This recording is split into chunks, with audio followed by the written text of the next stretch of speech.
Terima kasih masih bersama kami di Suara Jakarta. Pemirsa, tadi beberapa saat lalu kita merasakan gempa.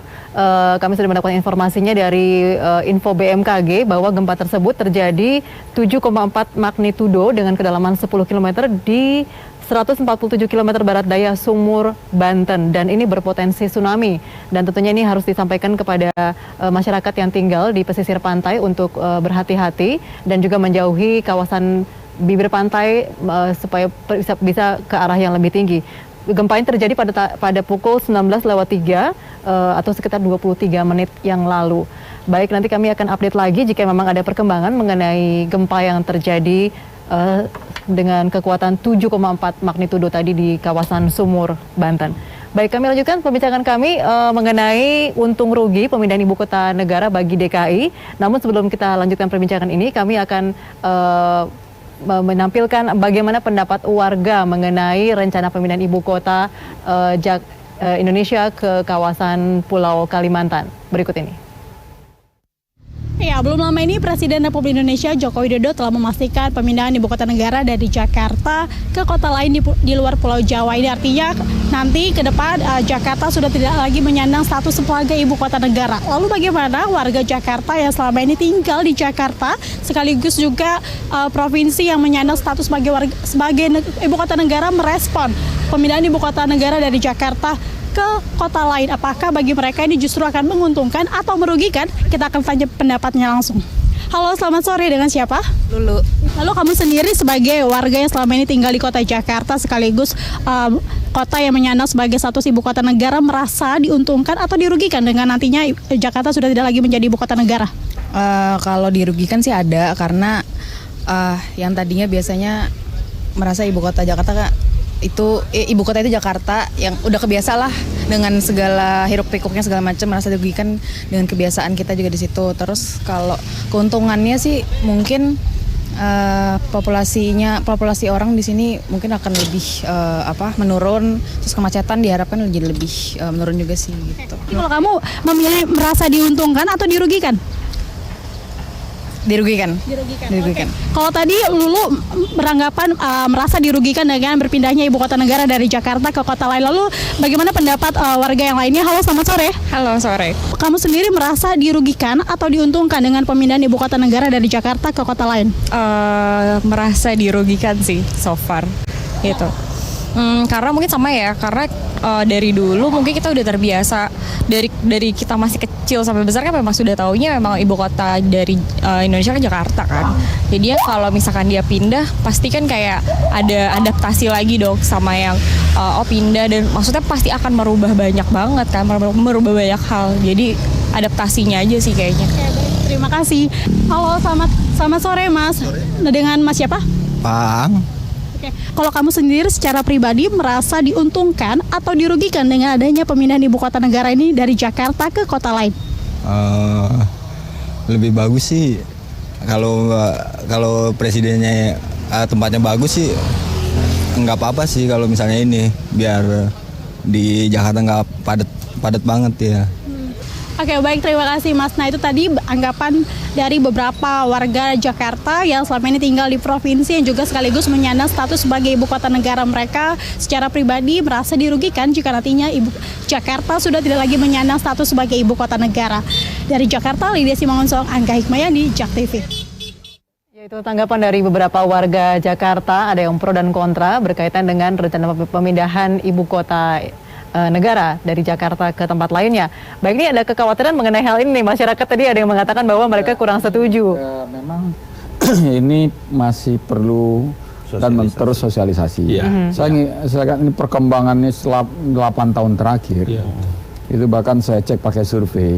Awalnya banyak sekali yang nggak setuju. Kemudian karena sering kita wacanakan, lalu nambah. Sekarang lebih banyak yang setuju. Nah, kalau pemahaman, karena kan niatnya baik ini ya, ini untuk Indonesia, untuk Jakarta juga, untuk Jabodetabek juga, untuk Jawa Barat juga, dan kalau masyarakat sudah dapat penjelasan itu akan sebagian biasanya besar. Apa alasan tadi dalam survei tadi menarik nih Bang Andri mengatakan kadang-kadang karena persepsi aja, persepsi akan kehilangan itu, padahal enggak, itu sebaliknya, justru akan mendapatkan kualitas hidup yang lebih baik dimanapun. ya, baik di Kalimantannya maupun di Pulau Jawa ini. Karena ruang menjadi lebih tertata, pemanfaatannya lebih terencana, di sini menjadi lebih longgar, lebih mudah menata, membenahi, memperbaiki infrastrukturnya, tekanannya berkurang. Di tempat lain karena kita mulai dari lahan yang kosong, perencanaannya bisa dibikin sebaik mungkin ya. Jadi ya kemudian tekanan terhadap Pulau Jawa ini bisa berkurang, longsor banjir itu bisa kita tahan ya. Jadi banyak itu yang memang harus disosialisasikan. Ya, terutama mungkin sosialisasi kepada PNS nih ya, karena PNS dipastikan pasti pindah ya, juga nih. Itu psikologis persepsi. Kalau ketemu caranya kan bukan pindah kontrakan satu kampung.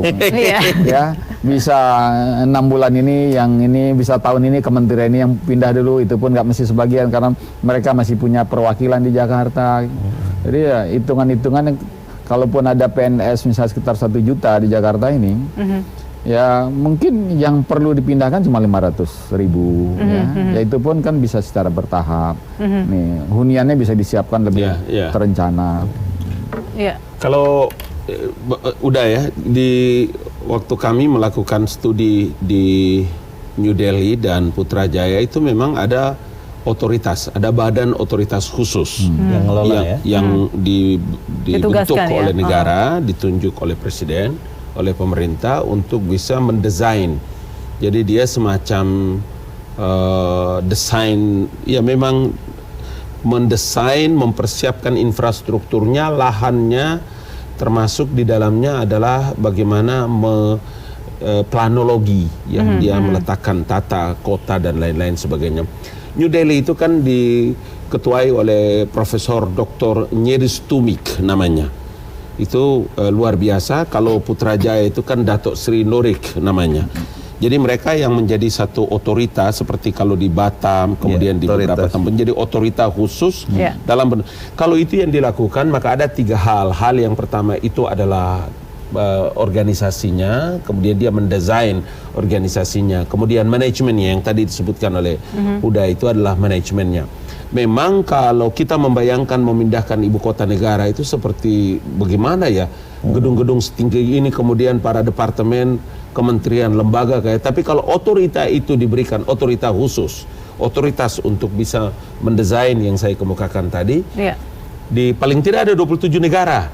Kami sudah searching itu ada 27 negara yang memiliki ibu kota negara baru, dan yang paling cepat itu memang ada 7 tahun lebih.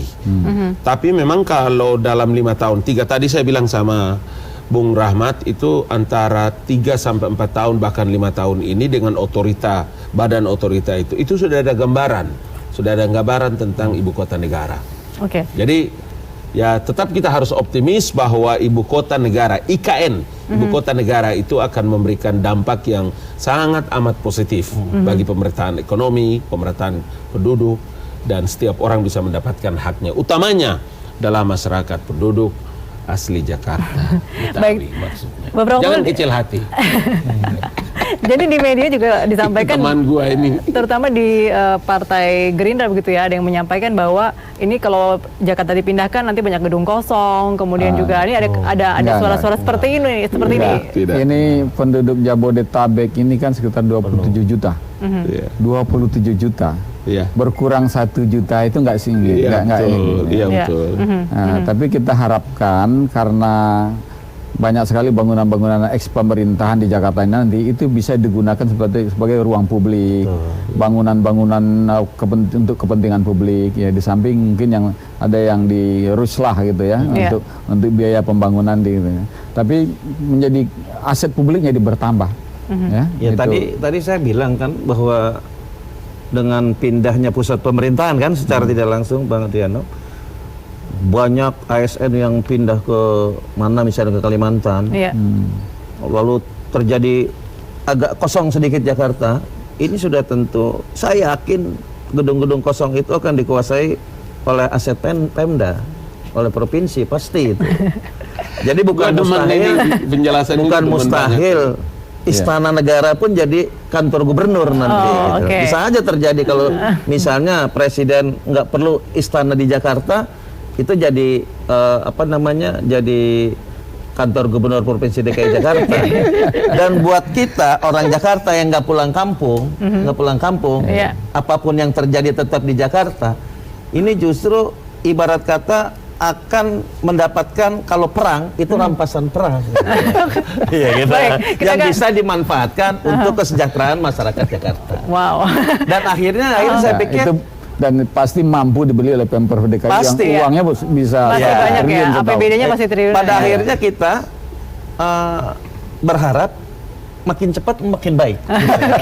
Tapi kan tadi logikanya menurut Bappenas 10 tahun minimal. Oke, jadi Berarti sabar 10 ya, tahun sabar. nanti itu periode saya ketika saya jadi menteri. Iya, amin ya Amin. Allah. Oke, DKI atau jangan paling nggak dipecat, Wagub. setelah Iya. kami akan kembali bersama Wali Anda. kota dulu tapi. Dari kata-